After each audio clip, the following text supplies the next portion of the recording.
Hello friends, welcome to Janvitha creations. ಇವತ್ತಿನ ಡಿಸೈನ್ನ ಹಾಕೋದಕ್ಕೆ ಕಮಲ್ ಕಡಾಯಿ ಥ್ರೆಡ್ಡನ್ನು ಬಳಸ್ಕೊಳ್ತಾ ಇದ್ದೀನಿ. ಇದ್ರ ಬದಲಿಗೆ ನಾರ್ಮಲ್ ಸಿಲ್ಕ್ ಥ್ರೆಡ್ ಅಂದರೆ 6 ಎಳೆ ದಾರನ ತಗೊಂಡು ಹಾಕ್ಕೊಳ್ಬೋದು. ನಿಡಲ್ ಬಂದು 10.075 mm ತಗೊಂಡಿದ್ದೀನಿ, 11 ಆದರೂ ಆಗುತ್ತೆ. 2 ಸ್ಟೆಪ್ಪಲ್ಲಿ ಹಾಕುವಂಥ ಒಂದು ಹೊಸ ರೀತಿಯ ಕ್ರೋಶಾ ಡಿಸೈನು. ಇದಕ್ಕೆ ಕುಚ್ಚನ್ನು ಹಾಕ್ತಾಯಿಲ್ಲ ಮತ್ತು ಬೀಡ್ಗಳನ್ನು ಕೂಡ ಬಳಸ್ಕೊಳ್ತಾ ಇಲ್ಲ. ಯಾರಿಗಾದರೂ ಕುಚ್ಚು ಮತ್ತು ಬೀಡ್ಸ್ ಬಳಸೋದು ಇಷ್ಟ ಇಲ್ಲ ಅನ್ನೋರು ಟ್ರೈ ಮಾಡ್ಬೋದು ಈ ಡಿಸೈನ್ನ. ಮೊದಲಿಗೆ ಒಂದು ಸಲ ಲಾಕ್ ಮಾಡಿಕೊಂಡೆ. ಲಾಕ್ ಆದಮೇಲೆ ನಾನಿವಾಗ ಚೈನ್ಗಳನ್ನ ಹಾಕ್ಕೊಳ್ತೀನಿ. ನಾನಿವಾಗ ಬೇಸ್ ಲೈನ್ ಹಾಕ್ತಿರೋದ್ರಿಂದ ಒಂದು ಸಲ ಲಾಕ್ ಮಾಡಿಕೊಂಡು ಚೈನ್ಗಳನ್ನ ಹಾಕ್ತಾಯಿದ್ದೀನಿ. 1 2 3 ಚೈನ್ಗಳನ್ನ ಹಾಕಿ ಎಲ್ಲಿಗೆ ಬರುತ್ತೆ ಅಲ್ಲಿಗೆ ನೋಡಿಕೊಂಡು ಸ್ಟ್ರೈಟಾಗಿ ಇಟ್ಕೊಂಡು ಲಾಕ್ ಮಾಡ್ತಾಯಿದ್ದೀನಿ. ಎಳ್ದಂತೂ ಲಾಕ್ ಮಾಡೋದಕ್ಕೆ ಹೋಗಬೇಡಿ, ರಿಂಕಲ್ಸ್ ಬರುತ್ತೆ. 1 ಪಾಯಿಂಟ್ ಒಳಗಡೆ ಲಾಕ್ ಮಾಡಿಕೊಂಡ್ರೂ ಪರವಾಗಿಲ್ಲ. ಲಾಕ್ ಆದಮೇಲೆ ಮತ್ತೆ ನಾನು 3 ಚೈನ್ನ ಹಾಕ್ಕೊಳ್ತೀನಿ. 3 ಚೈನ್ನ ಹಾಕಿ ಎಲ್ಲಿಗೆ ಬರುತ್ತೆ ಅಲ್ಲಿಗೆ ನೋಡಿಕೊಂಡು ಲಾಕ್ ಮಾಡ್ತಾಯಿದ್ದೀನಿ. ಈ ರೀತಿ ಸ್ಟ್ರೈಟಾಗಿ ಇಟ್ಕೊಂಡಾದರೂ ಲಾಕ್ ಮಾಡ್ಬೋದು, ಅಥವಾ ಹಾಗೇ 1 ಪಾಯಿಂಟ್ ಅಷ್ಟು ಒಳಗಡೆ ಆದ್ರೂ ಲಾಕ್ ಮಾಡ್ಬೋದು. ಆದಷ್ಟು ನೀಟಾಗಿ ಬರೋ ಹಾಗೆ 3 ಚೈನ್ನ ಹಾಕ್ಕೊಂಡು ಸಿಂಗಲ್ ಕ್ರೋಶಾ ಮಾಡ್ತಾ ಹೋಗಿ ಮತ್ತೆ 3 ಚೈನ್ನ ಹಾಕ್ಕೊಂಡೆ. ಅದು ಎಲ್ಲಿಗೆ ಬರುತ್ತೆ ಅಲ್ಲಿಗೆ ನೋಡಿಕೊಂಡು ಲಾಕ್ ಮಾಡ್ತಾಯಿದ್ದೀನಿ. ನಾನು ಹೆಚ್ಚಾಗಿ ಸ್ಟ್ರೈಟಾಗಿ ಇಟ್ಕೊಂಡೆ ಲಾಕ್ ಮಾಡ್ಕೊಳ್ತೀನಿ.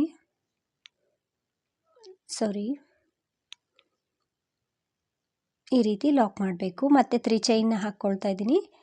ಬೇಸ್ ಲೈನ್ ತುಂಬ ಈಸಿ ಇದೆ. 3 ಚೈನ್ನ ಹಾಕೋದು, ಒಂದು ಸಲ ಸಿಂಗಲ್ ಕ್ರೋಶನ ಮಾಡೋದು, ಅಂದರೆ ಲಾಕ್ ಮಾಡೋದು. 3 ಚೈನ್ ಲಾಕ್, 3 ಚೈನ್ ಲಾಕ್, ಈ ರೀತಿ ಬರ್ತಾ ಹೋಗುತ್ತೆ. ಸೊ ಇದೇ ರೀತಿ ನಾನು ಪೂರ್ತಿಯಾಗಿ ಹಾಕ್ಕೊಳ್ತೀನಿ.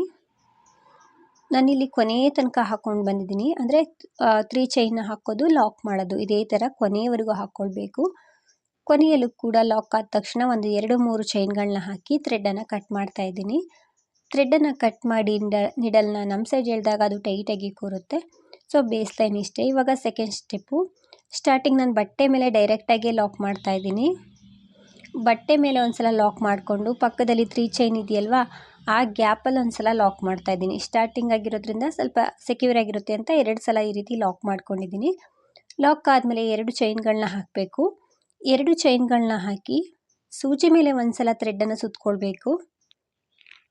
ಆ ಪಕ್ಕದಲ್ಲಿರುವಂಥ 3 ಚೈನ್ ಗ್ಯಾಪಲ್ಲಿ ಹೋಗಿ ಥ್ರೆಡ್ಡನ್ನು ತಂದು ಸೂಜಿ ಮೇಲೆ 3 ದಾರ ಇರುತ್ತೆ, 2ರಿಂದ 1 ಮತ್ತೆ 2 ಲೂಪಿಂದ 1 ಮಾಡಿದ್ರೆ ಡಬಲ್ ಕ್ರೋಶಾ ಕಂಬ ಆಗುತ್ತೆ.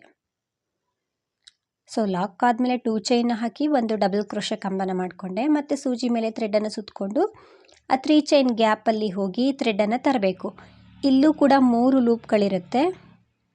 ಇವಾಗ ನಾವು ಫಸ್ಟ್ ಲೂಪಲ್ಲಿ ಮಾತ್ರ ಥ್ರೆಡ್ಡನ್ನು ಮೇಲ್ ಪಾಸ್ ಮಾಡಬೇಕು.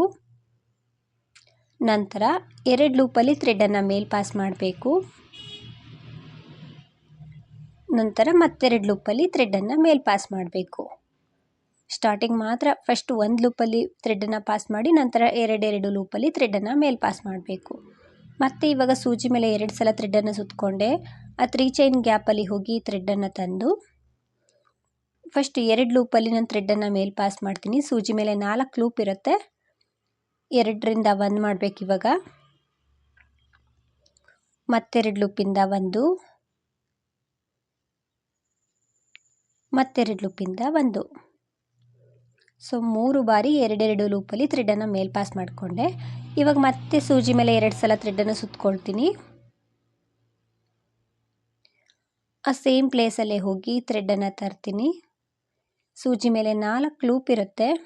ಇವಾಗ 1 ಲೂಪಲ್ಲಿ ಮಾತ್ರ ನಾವು ಥ್ರೆಡ್ಡನ್ನು ಮೇಲ್ ಪಾಸ್ ಮಾಡಬೇಕು. ಫಸ್ಟ್ 1 ಲೂಪಲ್ಲಿ ಥ್ರೆಡ್ಡನ್ನು ಮೇಲ್ ಪಾಸ್ ಮಾಡಿ, ನಂತರ 2 ಲೂಪಲ್ಲಿ ಥ್ರೆಡ್ಡನ್ನು ಮೇಲ್ ಪಾಸ್ ಮಾಡಬೇಕು. 2ರಿಂದ 1, ಮತ್ತೆ 2 ಲೂಪಿಂದ 1, ಮತ್ತೆ 2 ಲೂಪಿಂದ 1, ಈ ರೀತಿ ಮಾಡಿಕೊಳ್ಬೇಕು. ನಂತರ ಇವಾಗ ನಾನು ಚೈನ್ಗಳನ್ನ ಹಾಕ್ಕೊಳ್ತೀನಿ. ಇಲ್ಲಿಂದನೇ 1 2 3 4 5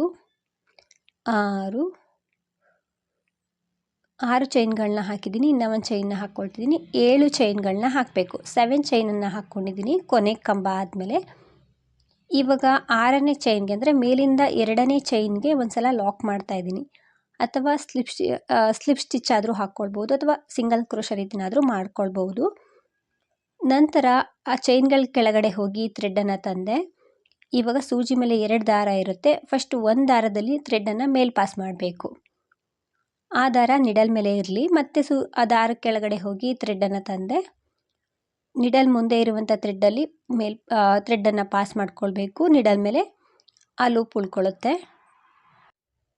ಮತ್ತೆ ದಾರಕ್ಕೆ ಕೆಳಗಡೆ ಹೋಗಿ ದಾರನ ತಂದು ಆ ದಾರದಲ್ಲಿ ಥ್ರೆಡನ್ನು ಪಾಸ್ ಮಾಡಿಕೊಂಡೆ. ಈ ರೀತಿ ಪಾಸ್ ಮಾಡಿಕೊಂಡಾಗ ಒಂದೊಂದು ಲೂಪು ನಿಡಲ್ ಮೇಲೆ ಉಳ್ಕೊಳುತ್ತಾ ಹೋಗುತ್ತೆ. ಈ 6 ಚೈನ್ ಏನಿದೆ ಫ್ರೆಂಡ್ಸ್, ಅಷ್ಟು ಕವರ್ ಆಗೋ ಹಾಗೆ ನಾವು ಇದೇ ರೀತಿ ಆ ಚೈನ್ಗಳ ಕೆಳಗಡೆ ಹೋಗೋದು, ಥ್ರೆಡನ್ನು ತರೋದು, ನಿಡಲ್ ಮುಂದೆ ಇರುವಂಥ ಥ್ರೆಡ್ಡಲ್ಲಿ ಥ್ರೆಡನ್ನು ಪಾಸ್ ಮಾಡ್ಕೊಳ್ಳೋದು. ಈ ರೀತಿ ಮಾಡಬೇಕು. ನಿಮಗೆ ಫಸ್ಟ್ ಆರ್ಚು ಸ್ವಲ್ಪ ಕಷ್ಟ ಅನ್ನಿಸ್ಬೋದು, ಆಮೇಲೆ ಆರಾಮಾಗಿ ಮಾಡ್ಕೊಳ್ಬೋದು, ಕಷ್ಟ ಏನಿಲ್ಲ. ಈ ರೀತಿ ದಾರದ ಕೆಳಗಡೆ ಹೋಗೋದು, ಥ್ರೆಡನ್ನು ತರೋದು, ಫಸ್ಟ್ ಲೂಪಲ್ಲಿ ಥ್ರೆಡನ್ನು ಪಾಸ್ ಮಾಡ್ಕೊಳ್ಳೋದು. ನೀಟಾಗಿ ಆ ಚೈನ್ಗಳ ಕೆಳಗಡೆ ಹೋಗಿ ಥ್ರೆಡನ್ನು ತರಬೇಕು. ಫಸ್ಟ್ ಲೂಪಲ್ಲಿ ನಾವು ಥ್ರೆಡನ್ನು ಪಾಸ್ ಮಾಡ್ಕೊಳ್ಬೇಕು. ಇದೇ ರೀತಿ ನಾವು ಏನು 7 ಚೈನ್ನ ಹಾಕಿದ್ದೋ ಅಷ್ಟಕ್ಕೆ ನಾವು 14 ಸಲ ಈ ರೀತಿ ಮಾಡಬೇಕಾಗುತ್ತೆ. 14 ಬಾರಿ ಆ ದಾರದ ಕೆಳಗಡೆ ಹೋಗೋದು, ಥ್ರೆಡನ್ನು ತರೋದು, ಥ್ರೆಡನ್ನು ಪಾಸ್ ಮಾಡ್ಕೊಳ್ಳೋದು. ಇದೇ ರೀತಿ 14 ಸಲ ಮಾಡಿ ನಿಡಲ್ ಮೇಲೆ ಒಂದಷ್ಟು ಲೂಪ್ಗಳು ಉಳ್ಕೊಳ್ಳುತ್ತೆ, ನೋಡ್ತಿರ್ಬೋದು. 14 ದಾರನೇ ಉಳ್ಕೊಂಡಿರುತ್ತೆ ಇಲ್ಲಿ. ಅಂದರೆ ಸ್ಟಾರ್ಟಿಂಗ್ ದಾರನೂ ಸೇರಿದ್ರೆ 15 ದಾರ ಇರುತ್ತೆ. ಅಷ್ಟು ದಾರದಲ್ಲಿ ನಾವು ಥ್ರೆಡನ್ನು ಪಾಸ್ ಮಾಡ್ಕೊಳ್ಬೇಕು. ಸ್ವಲ್ಪ ಈ ಥ್ರೆಡನ್ನು ಅಂದರೆ ಥ್ರೆಡನ್ನು ಪಾಸ್ ಮಾಡೋದಕ್ಕಿಂತ ಮುಂಚೆ ಈ ಥ್ರೆಡ್ ಇರುತ್ತಲ್ವ, ಅದನ್ನು ಸ್ವಲ್ಪ ಲೂಸಾಗಿ ಇಟ್ಕೊಂಡು ಪಾಸ್ ಮಾಡ್ಕೊಳ್ಳಿ. ಅಂದರೆ ಥ್ರೆಡನ್ನು ಈ ರೀತಿ ಲೂಸ್ ಬಿಟ್ಟು ನಂತರ ನಾವು ನಿಡಲಿಂದ ಈ ರೀತಿ ಥ್ರೆಡನ್ನು ಅಷ್ಟು ಲೂಪಲ್ಲಿ ಮೇಲೆ ಎಳ್ಕೊಂಡಾಗ ಅದು ಆರಾಮಾಗಿ ಬರುತ್ತೆ, ಎಲ್ಲೂ ಗಂಟಾಗೋದಿಲ್ಲ, ನೀಟಾಗಿ ಬರುತ್ತೆ. ಅಷ್ಟು ಲೂಪಲ್ಲಿ ನಾವು ಥ್ರೆಡನ್ನು ಈ ರೀತಿ ಪಾಸ್ ಮಾಡಬೇಕು. ಪಾಸ್ ಮಾಡಿಕೊಂಡು ಲಾಕ್ ಮಾಡೋ ಹಾಗಿಲ್ಲ, ಅಷ್ಟು ಲೂಪಲ್ಲಿ ಥ್ರೆಡನ್ನು ಪಾಸ್ ಮಾಡಿಕೊಂಡು ಈ ಕೊನೆಯಲ್ಲಿ 2 ಲೂಪಿಂದ ಒಂದು ಮಾಡಿರ್ತೀವಲ್ಲ ಆ ಕೊನೆ ಕಂಬ, ಆ ಕಂಬದಲ್ಲಿ ಕೊನೆ 2 ಲೂಪ್ ಒಳಗಡೆ ಈ ರೀತಿ ನಿಡಲ್ನ ಹಾಕಿ ಥ್ರೆಡನ್ನು ತಂದು ಅದನ್ನು ಲಾಕ್ ಮಾಡಬೇಕು. ಇವಾಗ ಇಲ್ಲೊಂದು ರೌಂಡ್ ಶೇಪಲ್ಲಿ ಬಫ್ ಥರ ಬರುತ್ತೆ. ನಂತರ ನಾನು ಚೈನ್ಗಳನ್ನ ಹಾಕ್ತಾಯಿದ್ದೀನಿ. 2, 3, 4, 5, 6 ಚೈನ್ಗಳನ್ನ ಹಾಕಿದ್ದೀನಿ ಫ್ರೆಂಡ್ಸ್. 5 ಸಾಕಾದರೆ ಹಾಕ್ಕೊಳ್ಳಿ ನೋಡಿಕೊಂಡು. ನಾನಿಲ್ಲಿ 6 ಚೈನ್ನ ಹಾಕಿದ್ದೀನಿ. 6 ಚೈನ್ನ ಹಾಕಿ ಇಲ್ಲಿ ಪಕ್ಕದಲ್ಲಿ 3 ಚೈನ್ ಇದೆಯಲ್ವ, ಆ 3 ಚೈನ್ದು ಲಾಕ್ ಇದೆ ನೋಡಿ, ಈ ಲಾಕ್ ಮೇಲೆ ನಾನು ಲಾಕ್ ಮಾಡ್ತಾಯಿದ್ದೀನಿ. 3 ಚೈನ್ ಲಾಕ್ ಮೇಲೆ ಲಾಕ್ ಮಾಡ್ತಾಯಿದ್ದೀನಿ. ಈ ರೀತಿ ಬರುತ್ತೆ ಆರ್ಚ್ ಇದು. ಸೊ ತುಂಬ ಚೆನ್ನಾಗಿ ನೀಟಾಗಿ ಬರುತ್ತೆ. ನಂತರ ಮತ್ತೆ ನಾನು 2 ಚೈನ್ನ ಹಾಕ್ಕೊಳ್ತೀನಿ ನೆಕ್ಸ್ಟ್ ಆರ್ಚ್ ಮಾಡೋದಕ್ಕೆ. 2 ಚೈನ್ಗಳನ್ನ ಹಾಕಬೇಕು. 2 ಚೈನ್ಗಳನ್ನ ಹಾಕಿ ಸೂಜಿ ಮೇಲೆ ಥ್ರೆಡನ್ನು ಸುತ್ಕೊಳ್ತೀನಿ.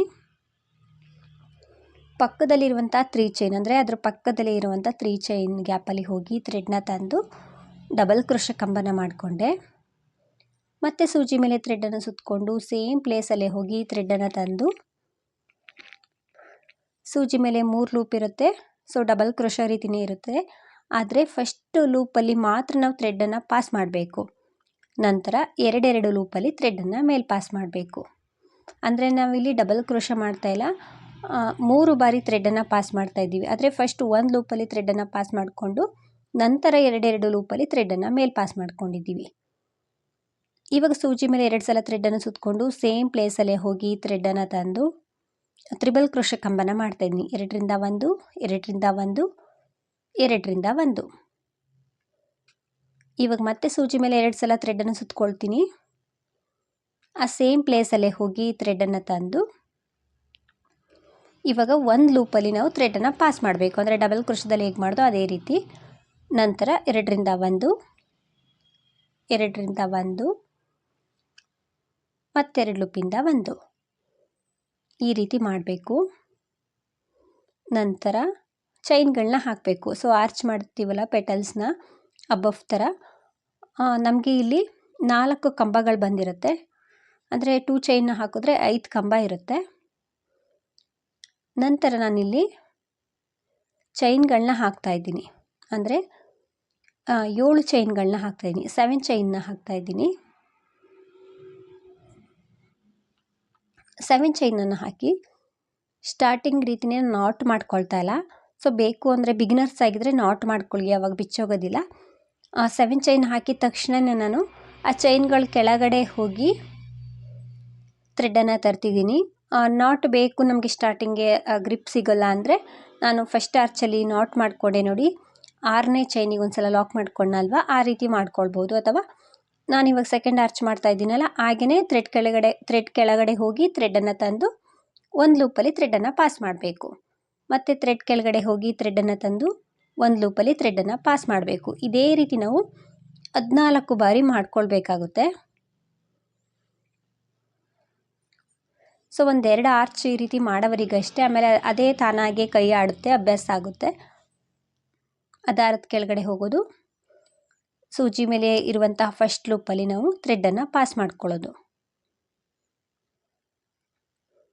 ಈ ರೀತಿ 14 ಬಾರಿ ಮಾಡಿದಾಗ ಒಂದೊಂದು ಲೂಪು ನಮಗೆ ನಿಡಲ್ ಮೇಲೆ ಬರ್ತಾ ಹೋಗುತ್ತೆ. ಸೊ 14 ಲೂಪೇ ಇರುತ್ತೆ, ಅದ್ರ ನಿಡಲ್ ಮೇಲೆ ಒಂದು 15 ಲೂಪ್ ಇರುತ್ತೆ. ಅಷ್ಟು ಲೂಪಲ್ಲಿ ನಾವು ಥ್ರೆಡನ್ನು ತಂದು ಲಾಕ್ ಮಾಡಬೇಕು. ಈ ರೀತಿ ಥ್ರೆಡ್ನ ತಂದು ಥ್ರೆಡನ್ನು ತರಬೇಕು, ಬಟ್ ಲಾಕ್ ಮಾಡೋ ಹಾಗಿಲ್ಲ. ಇಲ್ಲಿ ಕೊನೆ ಕಂಬದ ಮೇಲೆ 2 ಲೂಪ್ ಥರ ಇರುತ್ತಲ್ವ, ಅದ್ರ ಮೇಲೆ ಲಾಕ್ ಮಾಡ್ತಾ ಇದ್ದೀನಿ. 2 ಲೂಪ್ ಒಳಗಡೆ ನಿಡಲ್ನ ಹಾಕಿ ಥ್ರೆಡ್ನ ತಂದು ಲಾಕ್ ಮಾಡಿದೆ. ಅಲ್ಲೊಂದು ಬಫ್ ಥರ ಆರ್ಚ್ ಬರುತ್ತೆ ಫ್ರೆಂಡ್ಸ್, ರೌಂಡ್ ಶೇಪಲ್ಲಿ. ನಂತರ ನಾನು ಚೈನ್ಗಳನ್ನ ಹಾಕ್ತಾ ಇದ್ದೀನಿ. ಸೊ ಇಲ್ಲಿ ನಾನು ಒಂದು 5 ಚೈನ್ನೇ ಹಾಕ್ಕೊಳ್ತಾ ಇದ್ದೀನಿ. ಸ್ಟಾರ್ಟಿಂಗ್ ಆರ್ಚಲ್ಲಿ 6 ಚೈನ್ ಹಾಕಿ ಅದು ಸ್ವಲ್ಪ ಲೂಸ್ ಆಯಿತು ಅನ್ನಿಸ್ತು, ಹಾಗಾಗಿ ಒಂದು 5 ಚೈನ್ನ ಹಾಕಿ ಈ ಲಾಕ್ ಮೇಲೆ ಲಾಕ್ ಮಾಡ್ತಾ ಇದ್ದೀನಿ. ಈ ಲಾಕ್ ಮೇಲೆ ಲಾಕ್ ಮಾಡಿದೆ. ಈ ರೀತಿ ಕಾಣಿಸುತ್ತೆ, ನೋಡ್ತಿರ್ಬೋದು ನೀವೇ. ಫಸ್ಟ್ ಆರ್ಚಲ್ಲಿ ಸ್ವಲ್ಪ ಅದು ಲೂಸಾಗಿ ಇರೋ ಥರ ಇದೆ ಥ್ರೆಡ್ಡು, ಹಾಗಾಗಿ 5 ಚೈನೇ ಸಾಕು, ನೋಡಿಕೊಂಡು ಹಾಕ್ಕೊಳ್ಳಿ. ಇದೇ ರೀತಿ ಪೂರ್ತಿಯಾಗಿ ಹಾಕಿದ್ದೀನಿ, ನೋಡ್ತಿರ್ಬೋದು. ಡಿಸೈನ್ ಈ ರೀತಿ ಬರುತ್ತೆ. ಸೊ ಡಿಫ್ರೆಂಟಾಗಿ ಸಿಂಪಲ್ಲಾಗಿ ಕಾಣಿಸುತ್ತೆ. ಎಲ್ಲರೂ ಕೂಡ ಟ್ರೈ ಮಾಡ್ಬೋದು ಡಿಸೈನ. ಬಾರ್ಡರ್ ಡಿಸೈನ್ ರೀತಿಯಾಗಿ ಹಾಕ್ಕೊಳ್ಬೋದು. ಮತ್ತು ಆ ಬಫ್ ಒಳಗಡೆ ಒಂದೊಂದು ಬೀಡನ್ನು ಕೂಡ ನೀವು ಅಂಟಿಸ್ಕೊಳ್ಬೋದು, ತುಂಬ ಚೆನ್ನಾಗಿ ಕಾಣಿಸುತ್ತೆ. ಕುಂದನ್ಗಳನ್ನ ಅಂಟಿಸ್ಕೊಂಡ್ರೆ ಚೆನ್ನಾಗಿ ಕಾಣಿಸುತ್ತೆ. ಪ್ರೈಸ್ ಬಂದು ಇದಕ್ಕೆ ಒಂದು 400, 450, 500ವರೆಗೂ ಚಾರ್ಜ್ ಮಾಡ್ಬೋದು. ಸ್ವಲ್ಪ ಥ್ರೆಡ್ ವರ್ಕು ಕೂಡ ಇದೆ ಈ ಡಿಸೈನಲ್ಲಿ, ತುಂಬ ಚೆನ್ನಾಗಿ ಬರುತ್ತೆ ಫ್ರೆಂಡ್ಸ್, ನೀವೊಮ್ಮೆ ಟ್ರೈ ಮಾಡಿ. ಹಾಗೆಯೇ ಈ ಡಿಸೈನ್ ಎಲ್ರಿಗೂ ಕೂಡ ಇಷ್ಟ ಆಗಿದೆ ಅಂದ್ಕೊಳ್ತೀನಿ. ನೀವೇನಾದರೂ ಫಸ್ಟ್ ಟೈಮ್ ನೋಡ್ತಿದ್ರೆ, ಹೊಸಬ್ರಾಗಿದ್ದರೆ, ಯೂಟ್ಯೂಬಲ್ಲಿ ಏನಾದರೂ ನೋಡ್ತಿದ್ರೆ ಪ್ಲೀಸ್ ನಮ್ಮ ಚಾನಲ್ನ ಸಬ್ಸ್ಕ್ರೈಬ್ ಮಾಡಿ ಸಪೋರ್ಟ್ ಮಾಡಿ. ಫೇಸ್ಬುಕ್ಕಲ್ಲಿ ಏನಾದರೂ ನೋಡ್ತಿದ್ರೆ ಫೇಸ್ಬುಕ್ ಪೇಜನ್ನು ಫಾಲೋ ಮಾಡಿ. ಈ ಡಿಸೈನ್ ಹೇಗಿದೆ ಅಂತ ಕಮೆಂಟ್ ಮೂಲಕ ತಿಳಿಸಿ. ಆದಷ್ಟು ವಿಡಿಯೋನ ಲೈಕ್ ಮಾಡಿ, ಶೇರ್ ಮಾಡಿ. ನೀವೊಮ್ಮೆ ಟ್ರೈ ಮಾಡಿ ಫ್ರೆಂಡ್ಸ್, ಈ ಡಿಸೈನ್ ತುಂಬ ಚೆನ್ನಾಗಿ ಬರುತ್ತೆ. Thank you for watching. Thank you.